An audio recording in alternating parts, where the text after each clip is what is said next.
اعوذ باللہ من الشیطان الرجیم بسم اللہ الرحمن الرحیم۔ قرآن میں ہو غوطۂ زن اے مرد مسلمان، اللہ کرے تجھ کو جدت کردار عطا۔ اور وہ معزز تھے زمانے میں مسلمہ ہو کر، اور ہم خوار ہوئے تارک قرآن ہو کر۔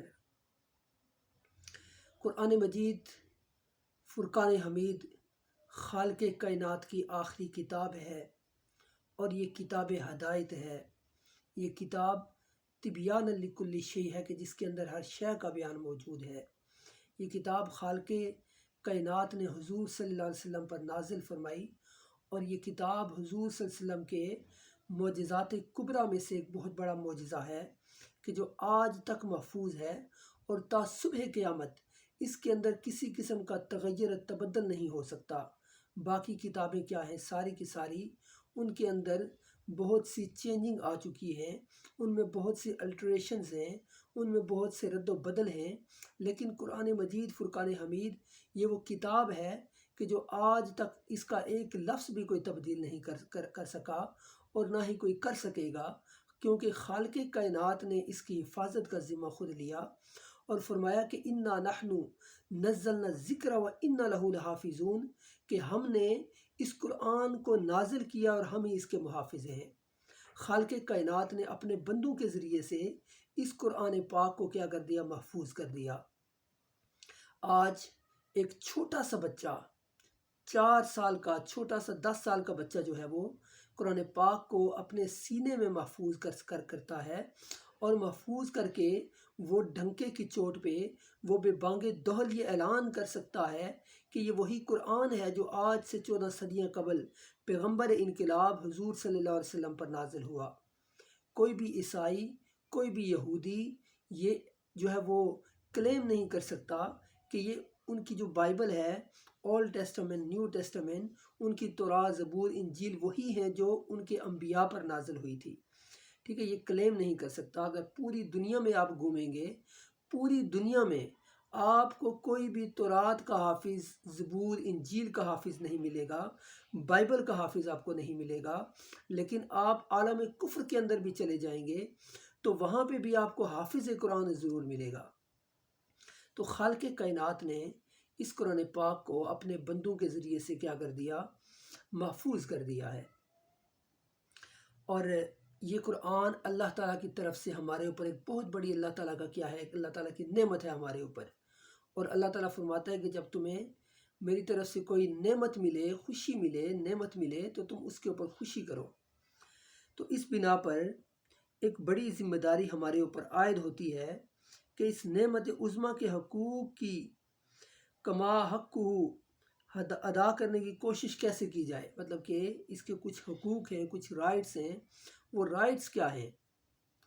قرآن پاک کے کچھ رائٹس ہیں کہ وہ رائٹس مطلب کہ ہر مسلمان کے لیے ایز اے مسلم ہمارے اوپر لازم ہے کہ ہم کیا کریں، قرآن پاک کے جو حقوق ہیں ان حقوق کو ہم پورا کریں۔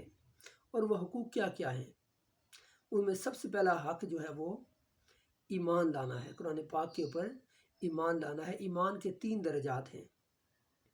ایمان کا پہلا درجہ کیا ہے؟ ایمان کا پہلا درجہ اقرار باللسان ہے، زبان کے ساتھ اقرار کرنا۔ ٹھیک ہے، کہ زبان کے ساتھ اقرار کریں کہ یہ اللہ کا کلام ہے۔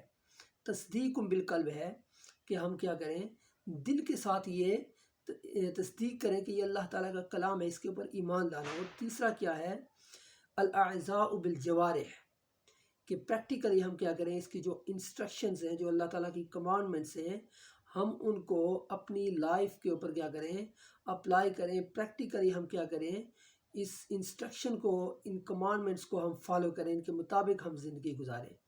ٹھیک ہے، تو پہلا درجہ کیا ہے، ایمان، کہ ذالک الکتاب لا ریب فیہ، یہ وہ کتاب ہے کہ اس کے اندر کسی قسم کا ڈاؤٹ نہیں ہے، اس کے اندر کسی قسم کا شک نہیں ہے۔ دنیا کی میں بہت سی کتابیں لکھی گئی ہیں، لائبریری میں جائیں گے وہاں پہ آپ کو لاکھوں کے حساب سے کتابیں ملیں گی۔ تو دنیا کا جو مصنف ہے، دنیا کا جو اثر ہے، کاتب ہے، وہ کتاب لکھنے والا جب وہ کتاب لکھتا ہے تو اس کتاب کے آخر میں یہ بات لکھ دیتا ہے کہ اس میں اگر کوئی غلطی ہو، کوئی اس کے اندر مسٹیک ہو تو برائے کرم فلاں ادارے سے رجوع کریں تاکہ اس کی تصحیح کی جائے، اس کو ٹھیک کیا جائے، اس کو درست کیا جائے۔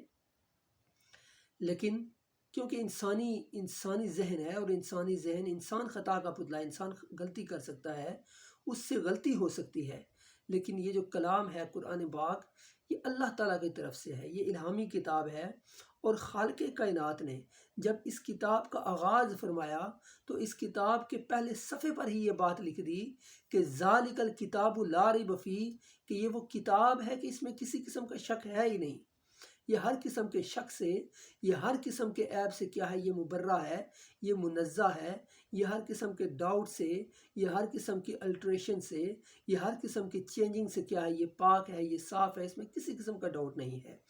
دنیا کے کتابوں کے اندر، باقی کتابوں کے اندر ڈاؤٹ ہو سکتا ہے، لیکن اس کے اندر کیا ہے، کسی قسم کا ڈاؤٹ نہیں ہے، اس کے اندر کسی قسم کا کیا ہے، شک نہیں ہے۔ تو پہلا درجہ کیا ہے کہ ہم اس کے اوپر ایمان لائیں دل و جان سے کہ یہ اللہ تعالیٰ کا کلام ہے، یہ اس بادشاہ کا کلام ہے کہ جو بادشاہوں کا بادشاہ ہے، یہ اس نبی کریم صلی اللہ علیہ وسلم پر نازل ہونے والی کتاب ہے جو تمام انبیاء کے سردار ہیں۔ یہ کتاب اس رات میں نازل ہوتی ہے جو تمام راتوں کی سردار ہے۔ اس کتاب کو لانے والے وہ فرشتے حضرت جبریل امین ہیں جو تمام فرشتوں کے سردار ہیں، اور یہ کتاب جس ماہ مقدس کے اندر نازل ہوتی ہے وہ مہینہ تمام مہینوں کا سردار ہے۔ تو اس بنا پر یہ کتاب کیا ہے، ہمارا یہ ایمان ہے کہ یہ اللہ تعالیٰ کا کیا ہے، کلام ہے، اور پہلا درجہ یہی ہے۔ قرآن پاک ایز اے مسلم ہمارے لیے جو قرآن پاک کے حقوق ہیں، ٹھیک ہے، قرآن پاک پر جو ہمارے حقوق ہیں ان میں پہلا حق یہی ہے کہ ہم کیا کریں، قرآن پاک کے اوپر ایمان لائیں۔ اس کے بعد دوسرا درجہ یہ ہے کہ ہم قرآن پاک کو پڑھیں، قرآن پاک کی ریڈنگ کریں، قرآن پاک کو ترتیل کے ساتھ، تجوید کے ساتھ ہم کیا کریں، اس کو پڑھیں، ٹھیک ہے۔ جس طرح قرآن پاک میں فرمایا اللہ تعالیٰ نے کہ ورتل القرآن ترتیلا، کہ قرآن پاک کو ترتیل کے ساتھ پڑھو۔ اور خالق کائنات حضور صلی اللہ علیہ وسلم کی حدیث مبارکہ کا مفہوم ہے کہ اقرأ القرآن فإنہ یأتی یوم القیامت شفیعا لأصحابہ، کہ قرآن پاک کو پڑھو کیونکہ یہ اپنے پڑھنے والے کی قیامت کے دن کیا کرے گی، یہ کتاب شفاعت کرے گی، اس کی سفارش کرے گی، کہے گی کہ الہ العالمین یہ جو بندہ ہے یہ دنیا میں مجھے پڑھا کرتا تھا، تو خالق کائنات اس کی جو سفارش ہوگی، شفاعت ہوگی، وہ اللہ تعالیٰ کیا کرے گا، قبول فرمائے گا، ٹھیک ہے۔ اسی طرح ایک اور حدیث کے اندر رمضان اور قرآن دونوں کے بارے میں اللہ تعالیٰ نے فرمایا، حضور صلی اللہ علیہ وسلم کی حدیث ہے، حضور صلی اللہ علیہ وسلم نے فرمایا کہ رمضان اور قرآن دونوں کیا کریں گے، بندے کے حق میں اللہ تعالیٰ سے کیا کریں گے، اس کی سفارش کریں گے، شفاعت کریں گے، تو خالق کائنات ان دونوں کی شفاعت کو کیا کرے گا، قبول فرمائے گا۔ تو پہلا درجہ کیا، دوسرا درجہ یہ ہے کہ ہم قرآن پاک کو زیادہ سے زیادہ پڑھیں، جس طرح حدیث پاک کے اندر آتا ہے کہ قرآن پاک کو اگر آپ ایک لفظ پڑھیں گے اس کی 30 نیکیاں ملیں گی، 10 نیکیاں ملیں گی، اور یہ اعجاز قرآن میں یہ بات ہے، اعجاز قرآن میں یہ بات ہے کہ قرآن پاک کا آپ ایک لفظ پڑھیں گے تو آپ کو 10 نیکیاں ملیں گی، ٹھیک ہے۔ اور آپ صلی اللہ علیہ وسلم نے فرمایا کہ انا لا اقول الف لام میم حرف بل الف حرف لام حرف میم حرف، ٹھیک ہے۔ الف کیا ہے، الف لام میم، یہ 3 حروف ہیں، اور جو بندہ یہ 3 حروف پڑھے گا اس کو 30 نیکیاں ملیں گی، اور یہ قرآن پاک کا اعجاز ہے، ٹھیک ہے۔ دنیا کی کوئی بھی آپ کتاب پڑھیں گے تو اگر آپ کو سمجھ نہیں آئے گی تو آپ بور ہو جائیں گے، آپ اس کو چھوڑ دیں گے، لیکن آپ کو یہ سمجھ نہیں بھی آ رہی پھر بھی آپ اس کو پڑھ رہے ہیں، کیونکہ قرآن کا مطلب یہ ہوتا ہے کہ بار بار پڑھے جانے والی کتاب، ٹھیک ہے۔ اس کا دوسرا رائٹ کیا ہے کہ آپ اس کو پڑھیں، تجوید کے ساتھ اس کو پڑھیں، اس کی ریڈنگ کریں۔ اسی طرح قرآن پاک کا جو تیسرا جو حق ہے وہ کیا ہے، تدبر کرنا، غور و فکر کرنا، ٹھیک ہے۔ آپ نے قرآن پاک کو پڑھ لیا تو جسٹ اسی طرح ریڈنگ جو ہے یہ کافی نہیں ہے، بلکہ قرآن پاک کو تدبر کے ساتھ، غور و فکر کے ساتھ پڑھنا، جس طرح قرآن پاک کی آیت ہے کہ افلا یتدبرون القرآن، تم قرآن میں غور و فکر کیوں نہیں کرتے۔ یہ غور و فکر کرنے کی کتاب ہے، یہ کتاب کیا ہے، یہ کتاب ہدایت ہے، اور اگر ہم کیا کریں گے، اس کو سمجھ کے نہیں پڑھیں گے تو اس کا فائدہ نہیں ہے۔ مطلب یہ اللہ تعالیٰ کی طرف سے ایک پیغام ہے، اللہ تعالیٰ کی طرف سے ایک میسیج ہے، اور میسیج اگر ہمیں کوئی بندہ بھیجتا ہے، کوئی دنیا کا انسان اگر ہمیں میسیج بھیجتا ہے، فار انسٹنس کسی کا کوئی دوست ہے جو چائنا میں چلا گیا، وہ چائنا میں اگر اس کو میسیج بھیجتا ہے تو وہ کیا کرے گا، اس میسیج کو پڑھے گا، گوگل ٹرانسلیٹ کرے گا، اگر پھر بھی اس کو سمجھ نہیں آئے گی وہ اپنے کسی دوست کے پاس چلا جائے گا جس کو وہ زبان آتی ہوگی، وہ اس سے پوچھے گا کہ یار میرے دوست نے میرے لیے کیا پیغام بھیجا ہے، تو اس کو بتائے گا کہ تمہارے دوست نے یہ پیغام بھیجا ہے۔ اب یہ بھی اللہ تعالیٰ کی طرف سے ایک میسیج ہے، اللہ تعالیٰ کی طرف سے ایک پیغام ہے کہ اللہ تعالیٰ بار بار فرما رہا ہے کہ افلا یتدبرون القرآن ام علی قلوب اقفالها، کیا تمہارے دلوں میں تالے پڑ چکے ہیں کہ تم قرآن پاک میں غور و فکر نہیں کرتے؟ یہ صرف نیکیاں کمانے کی، صرف ثواب کمانے کی کتاب نہیں ہے کہ ہم رمضان میں اس کو پڑھتے ہیں اور سمجھتے ہیں کہ ہمیں نیکیاں ملیں گی۔ وہ نیکیاں اپنی جگہ پہ ہیں، لیکن مین مقصد کیا ہے، مین پرپس قرآن پاک کی ریویلیشن کا کیا ہے؟ قرآن پاک کی ریویلیشن کا مین مقصد جو ہے وہ قرآن پاک کی انڈرسٹینڈنگ ہے، قرآن پاک کا فہم ہے، قرآن پاک میں تدبر ہے، قرآن پاک میں غور و فکر ہے۔ اسی طریقے سے جو اگلا حق ہے قرآن پاک کا وہ یہ ہے کہ ہم غور و فکر کرنے کے بعد ہم قرآن پاک کے اوپر عمل کریں، جو اللہ تعالیٰ نے جو انسٹرکشن دی ہیں، جو اللہ تعالیٰ کی کمانڈمنٹس ہیں، جو اللہ تعالیٰ کے احکامات ہیں، جو اوامر ہیں، نواہی ہیں، ہم کیا کریں؟ اس کے اوپر عمل کریں، ٹھیک ہے؟ اس کے اوپر پریکٹیکلی جب تک ہم عمل نہیں کریں گے، یہ ساری چیزیں کیا ایک دوسرے کے ساتھ لنک کر رہی ہیں۔